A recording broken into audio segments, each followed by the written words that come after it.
Though there were definitely some bumps in the road for the OnePlus One, in the 15 months that it was on the market, we had one of the best devices at an affordable price point, and it certainly made a name for the company OnePlus. But now we have the dawning of a new OnePlus Two, and though we just took a look at how the OnePlus One fares right now we want to take a look at the 5 things that we definitely want to see from the brand new OnePlus smartphone flagship. It's Joshua Vergara from Android Authority. What's going on, everybody? And this is a look at 5 things we want to see from the OnePlus Two.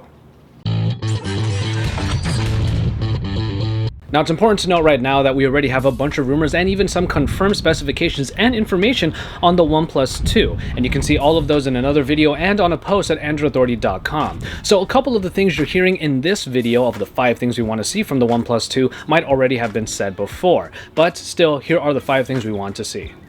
We'll start off with one that's really obvious: availability.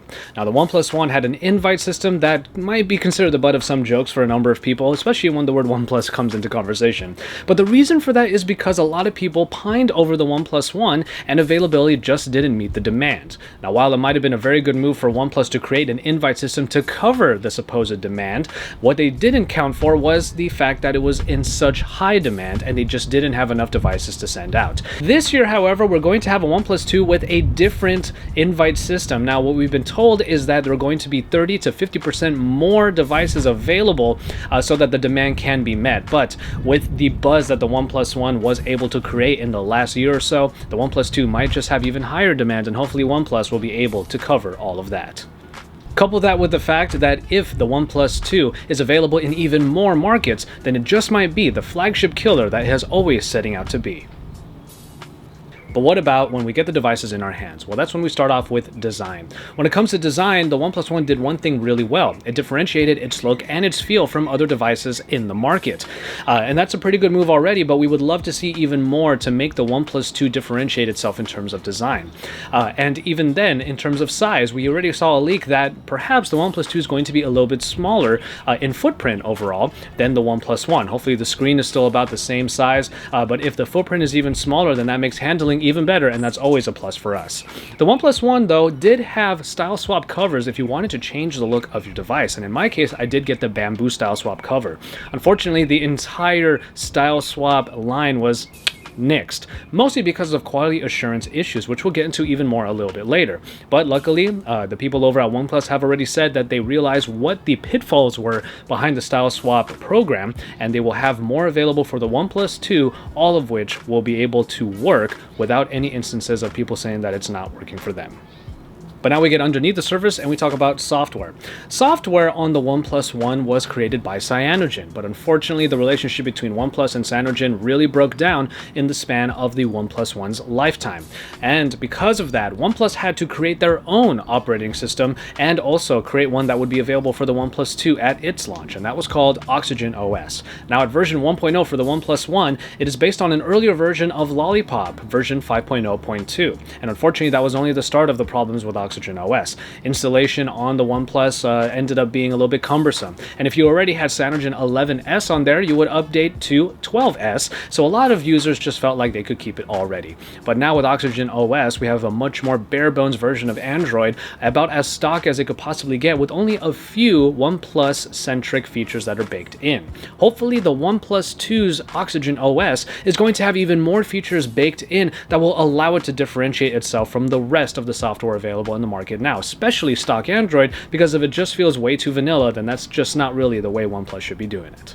If there's one thing we always look at when it comes to a new device, it's the camera. And if the OnePlus 2 can deliver a camera experience that is at the very least on par with the LG G4 and the Samsung Galaxy S6 as examples, then we would probably give it some really high marks. The camera on the OnePlus 2 hopefully is going to have at the very least optical image stabilization to help it in the situations where the OnePlus One just wasn't able to get off a pretty shot.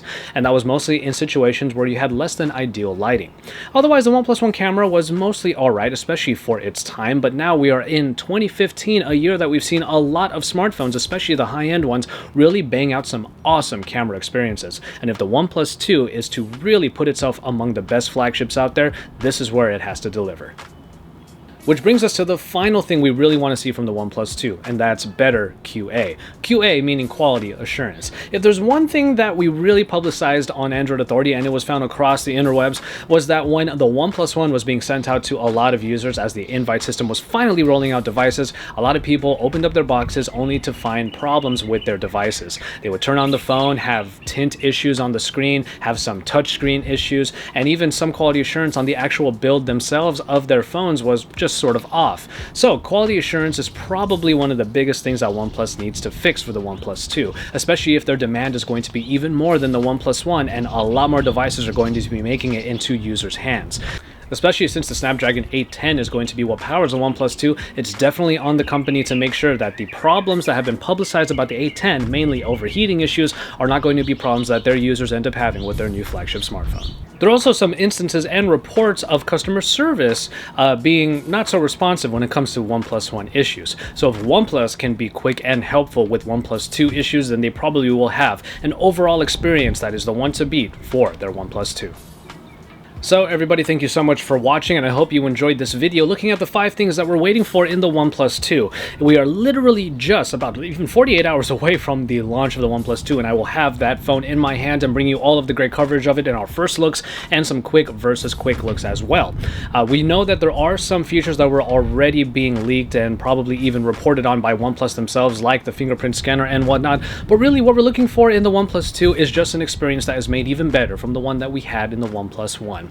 And we want the essentials: good camera performance and the build quality that we are hoping will have some nice changes in its aesthetic and also a little bit of unique customization as well. The software is also a big point of contention for us. We hope Oxygen OS is better from the original 1.0 version that they released for the OnePlus One.